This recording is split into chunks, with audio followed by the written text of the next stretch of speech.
অতিরিক্ত টাকা ফেরত দিতে হবে এবং বিভিন্ন দাবিতে বহরমপুর আইসিআই বিদ্যালয়ের সামনে ডেপুটেশন কর্মসূচি পালন করা হলো।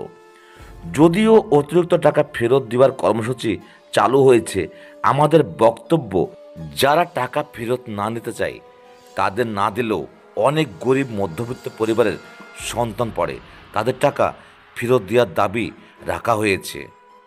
চলুন কি বলেছেন দেখে নিই কংগ্রেস নেতা অরিন্দম দাস পাপ্পু।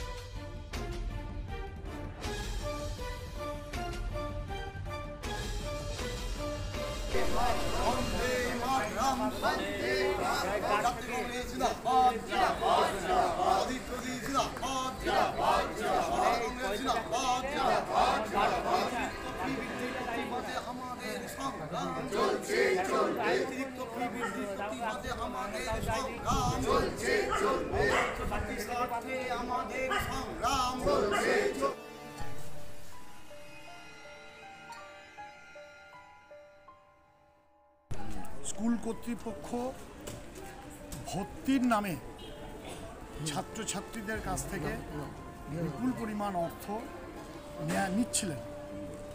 আমাদের নেতা মাননীয় সাংসদ, প্রাক্তন সাংসদ সর্বোপরি শ্রী অধীর রঞ্জন চৌধুরী মহাশয় কানে আসেন। তখন আমরা জানতে পারি যে সরকারি নিয়ম যেখানে 240 টাকা ছাত্রপিছু ভর্তি নেওয়ার কথা ছিল, তার পরিবর্তে কয়েক গুণ বেশি করে টাকা নিয়ে ছাত্রছাত্রীদেরকে অ্যাডমিশন করানো হচ্ছিল বিভিন্ন স্কুলে, তার মধ্যে আইসিআই স্কুল একটি পড়ছে।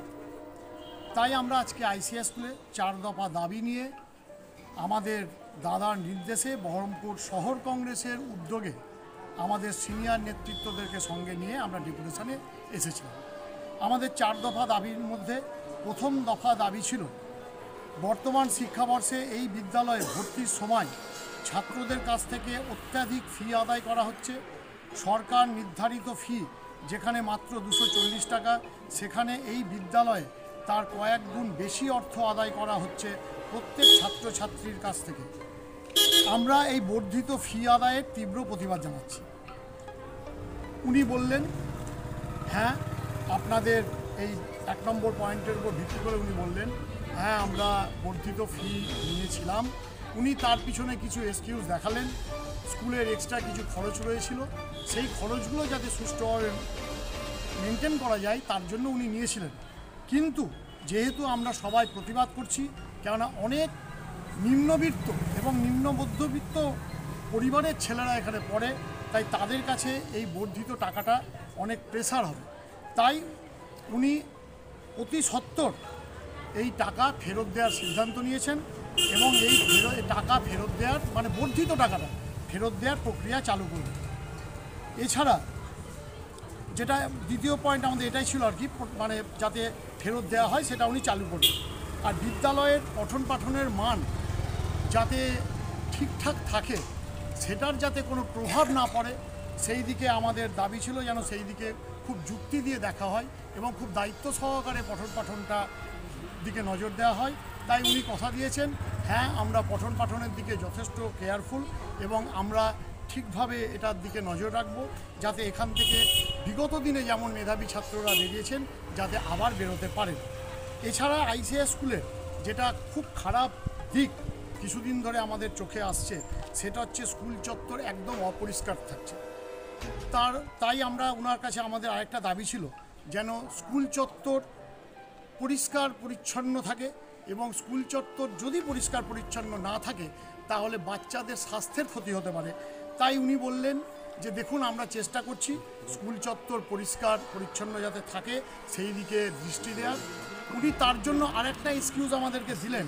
উনি বললেন যে যেহেতু এখানে মর্নিং এবং ডে দুটো সেকশানে স্কুল চলে, তাই মর্নিংয়ের বাচ্চারা যেহেতু ছোট, তাই তারা বিভিন্ন ধরনের ফাস্টফুড খেয়ে সেই র্যাপারগুলো ফেলে রাখে এবং যেহেতু এই স্কুলটা শেষ হওয়ার সঙ্গে সঙ্গে মর্নিং সেশন শেষ হওয়ার সঙ্গে সঙ্গে ডে সেশন চালু হচ্ছে, তাই তারা টাইম পায় না তাড়াতাড়ি করে পরিষ্কার করার।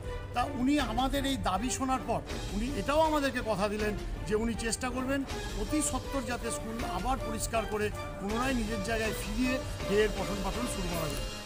এই আমাদের 4টি দাবি, উনি 4টি দাবি আমাদের মেনে নিয়েছেন এবং উনি বলেছেন অতি সত্বর নজর দেওয়া হবে 4টে দাবিতে, এবং যেটা রিফান্ড করা সেটার প্রক্রিয়া উনি আজ থেকেই শুরু করে দেবেন।